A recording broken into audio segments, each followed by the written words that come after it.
Well, hello, and welcome back to another exciting edition of Coffee with Stephen. So, this week's blog has a little bit of an alliteration to its name.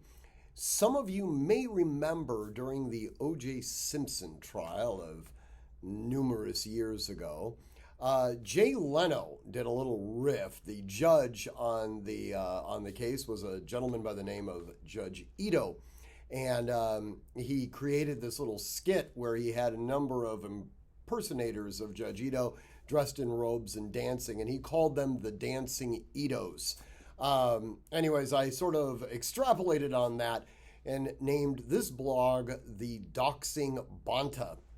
So most of you guys are well aware of the fact that our Attorney General in California has, well, actually, for that matter, possibly at the federal level as well, very likely engaged in, well, certainly negligent conduct. There may be a legitimate argument that he might have engaged in intentional criminal conduct. This will be fascinating to watch, and most of us were affected.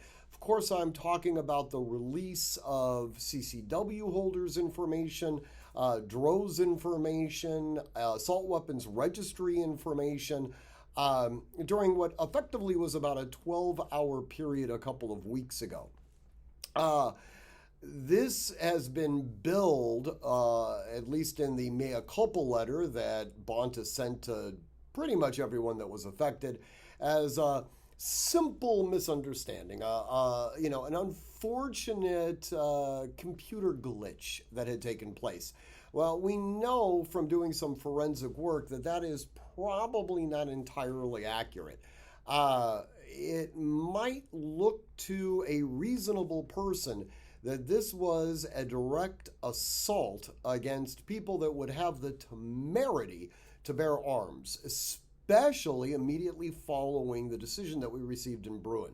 Now, a number of you guys have emailed me and called me and said, is there a lawsuit that's going to be taking place? I want to be able to participate in this. I want money for the egregious of violations to my civil rights. The short answer is yes, there is going to be a lawsuit.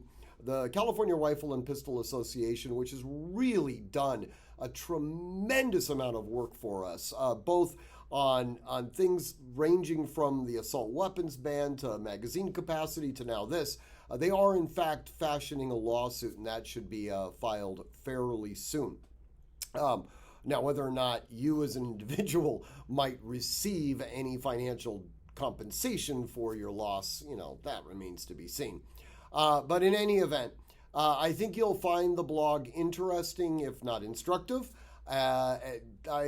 In my usual fashion, I tend to go in a somewhat circuitous route. So as you read the blog, you're going to learn a little bit about Napoleon in the process as well.